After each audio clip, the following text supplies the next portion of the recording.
ស្ដីបងប្អូនថ្ងៃនេះខ្ញុំនាំបងប្អូនមកស្គាល់រមណីយដ្ឋានប្រវត្តិសាស្ត្រអាងទឹកកំពីងពួយដែលស្ថិតនៅក្នុងឃុំតាក្រៀមស្រុកបន្នន់ខេត្តបាត់ដំបងបងប្អូនយើងធ្វើដំណើរពីខេត្តបាត់ដំបងមកចំណាយពេលវេលាប្រហែលជាកន្លះម៉ោងឯងបងប្អូនយើងកន្លះម៉ោងឯងអញ្ចឹងរមណីយដ្ឋានអាងទឹកកំពីងពួយនេះមិនគ្រាន់តែជា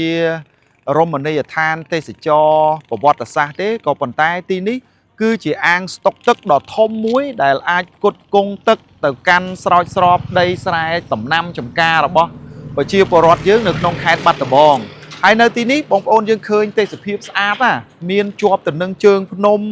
មានទឹកស្តុកច្រើនហើយស្អាតណាបងប្អូនហើយប្រហែលជាបងប្អូនដឹងពីប្រវត្តិសាស្ត្រនៃអាងទឹកកំពីងពួយនេះហើយគឺ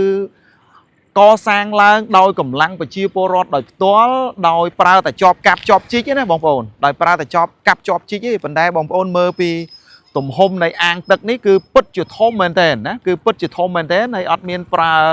គ្រឿងចាក់គ្រឿងយន្តទេណាបងប្អូនអញ្ចឹងបានយើងទៅសើពីកម្លាំងសាមគ្គីពេលខ្លះគឺ